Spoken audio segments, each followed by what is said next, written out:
Hi everyone, it's Mike here. Thanks for joining me. Today we're going to be looking at a mixed media art tag that I've called the Angels of an Industrial Age. So this is a Ranger number 8 manila art tag that I've used as a template to create my tag from double-walled corrugated cardboard. You can see that it is quite thick. And here I am just ripping off some of the front sheet to reveal that lovely corrugated texture underneath. I'm just randomly tearing strips off, not really working to any particular plan.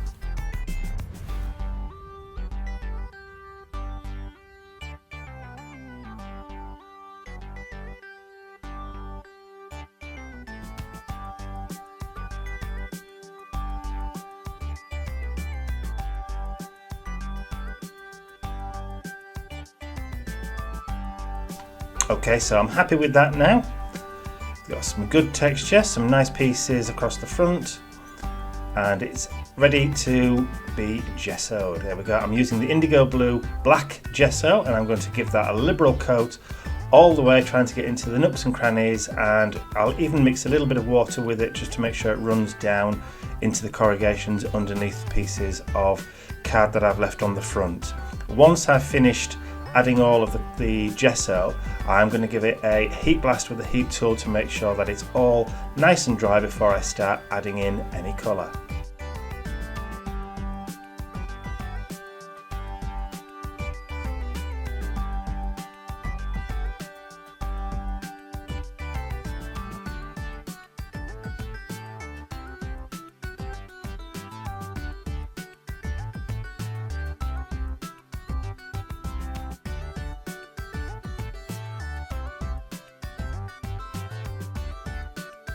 Okay, so this is a Tattered Angels Glimmer Mist spray, which I'm going to just spray across the top just to start adding in and layering lots and lots of colour. I'll be using quite a few different sprays here that I've created from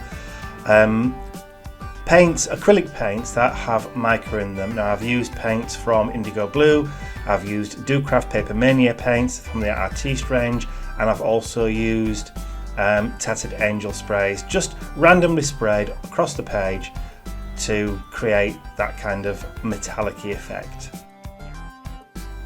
Okay, so this is a Prima resin floral heart that I've had stuck in my stash for a long time, didn't know what to do with it, so I thought I would use it up on this project today. So I'm adding or buttering the back of it with some heavy structure gel because I wanted a adhesive that would be able to grip into the corrugations onto the art tag.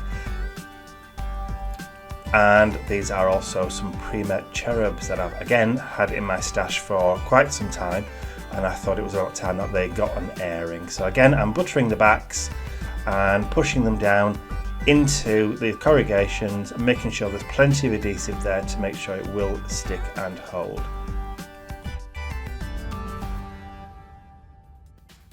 These cherubs are one of those products that you buy and you think, I don't want to use them, they're too cute, they're too nice to use. So I've actually been looking at them for well over a year in my stash, thinking one of these days. So this time I've decided I'm actually going to bite the bullet and use them.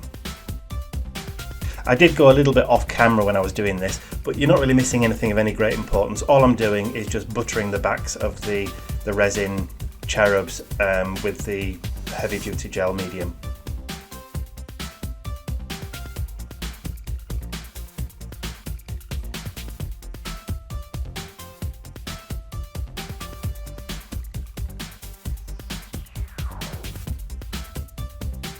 Okay, because I've used such a lot of the gel medium underneath the cherubs, it did squish out a little bit from underneath. So here you can see me just using a little pointed palette knife, and all I'm doing is going around the edges, just removing any of that excess gel medium that's squished out.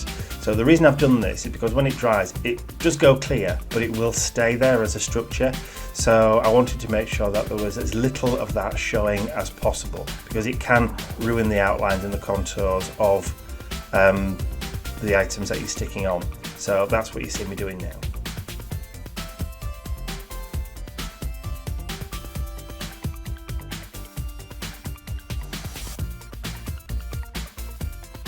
Now, a trick when working with resin items like this is they hold the heat very, very well. They do get quite warm. So if you actually give them a heat blast, then they actually start to dry the adhesive out by releasing heat into it. So it does help to dry quicker if you've got a real heavy structure gel like I've used. Okay, so now you can see me covering up those lovely cherubs with black paint. Yeah, I know, it was scary, but there you go. It was worth it in the end.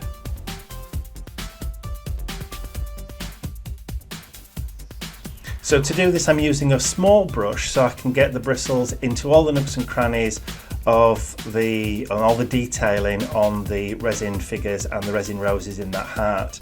So 1 or 2 coats is sufficient. I don't want to put too much of the gesso on there because it will hide some of that detail, but just go over and make sure that you've got an even coating and you should be fine. You could water the gesso down if you wanted to, but I didn't really think it was necessary on this project.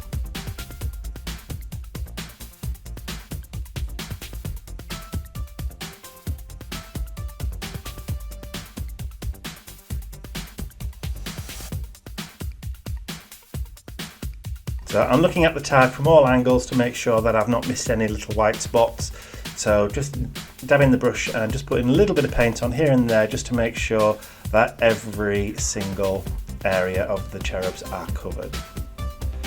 Okay, so now I'm going to start adding on my embellishments, and I've gone through my junk tub and pulled out quite a few bits and pieces that I think will work well with this overall tag that I want to create.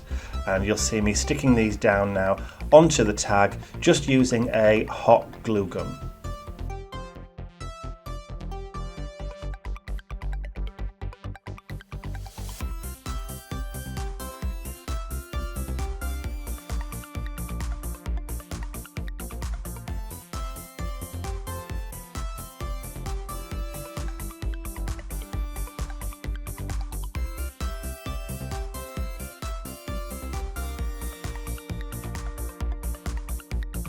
When you use a hot glue gun like this, you always end up with lots of strings of adhesive.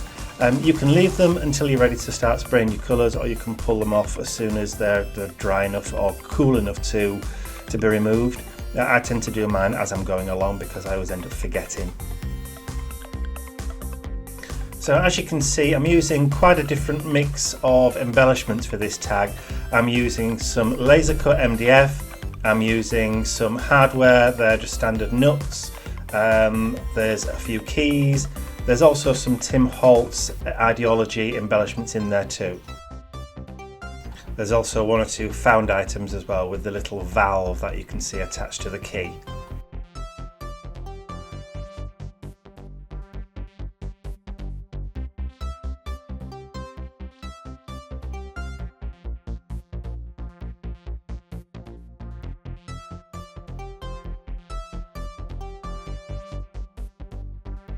When you're creating a project such as this, or indeed like one of the masquerade masks that I've done previously, and all these items that I use that I keep in my junk tub, it doesn't matter whether they're metal, wood, plastic, or even made of paper. Sometimes I use paper roses, because once you cover them with the gesso, which is your very, very basic base coat, you can pretty much make them look anything at all. So you can make paper look like metal, you can make cardboard look like metal, you can make metal look like metal, you can make plastic look like metal. You can make anything look the way you want it to once you've given it that very, very first coat of primer, which is what your gesso is. And obviously you can use whatever colour gesso you want to. You can use white gesso, you can use black gesso, which are the 2 basic colours that you can purchase. But there's nothing stopping you from adding paint to white gesso to make pink, green, yellow, blue, whatever. Just mix it up as to whatever you want to use.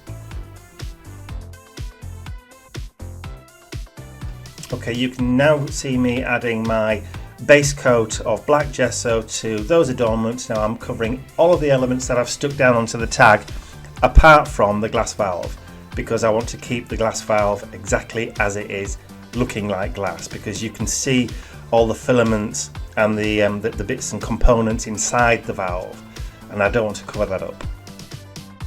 So once you've got all your elements covered with the black gesso, then giving it a heat blast just to make sure everything's dry, and then give it the once over. See if you can see any areas that you may have missed, or you need to add an extra layer on, and then give that a dry too. Now you can either leave it to air dry, leave it overnight, or you can just give it a heat gun and get going with your colour.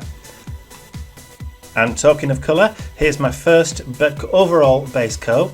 Now this is just some very, very inexpensive pearlescent paint that I've mixed with water to create a spritzer. So this is one of the Artiste range of acrylic paints from Do Crafts, and this is the frosted mint one. And again, I'm just adding in some gold spritzer that I've mixed up with some gold acrylic paint from Indigo Blue, which was the gold finger. And I'm just going to add layer upon layer of different colours, and I'll just let you know which colours I've used and where they came from as I do them.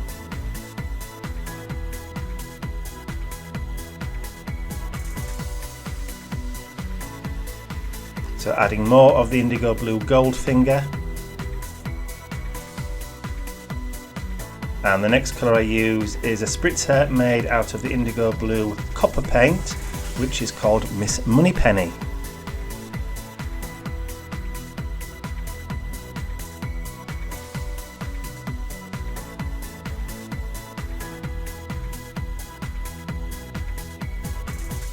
Just giving it a heat blast from the heat tool between coats, just to make sure that none of the colours are blending too much. And then as you can see there, I'm just adding another coat of that frosted mint from Papermania or Do Crafts from the Artiste range, and I'm just wiping off the paint from that glass valve.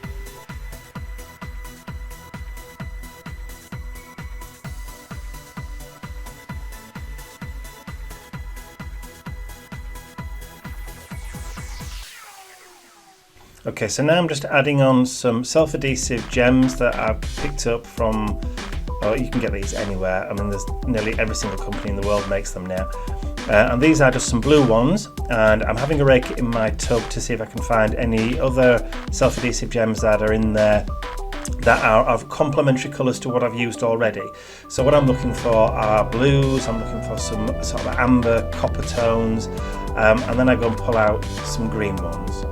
Yeah, I know, what was I thinking? So I'm adding a green one to the aeroplane, there you go, and then in a few seconds I'll go and I'll realise that the green doesn't go at all, and I will take it off again, and then I'll add on an Aurora Borealis one, which is a clear one with a hint of iridescence to it.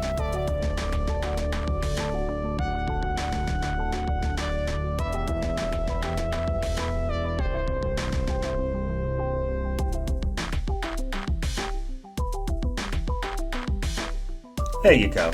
So that's all finished now. All I have to do is to add on my final embellishment, which is just the word imagine that I've just printed out from my computer. I'm just cutting it out to make it a little bit smaller, and then I'm going to butter the back with that heavy structure gel and then stick that down onto the front of my tag, but not before I've just distressed the edges using a little bit of I think it was tea dye, or it could have been vintage photo. Either of the two would work just as well, and I'm using a Sukaniko finger dauber.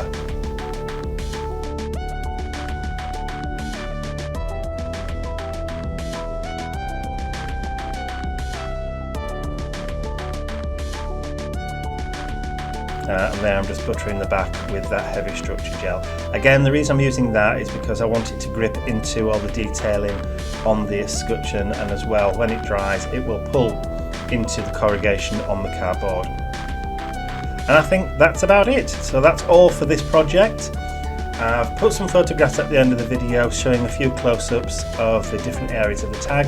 I hope you enjoyed it, and I hope you will join me again real soon for my next video.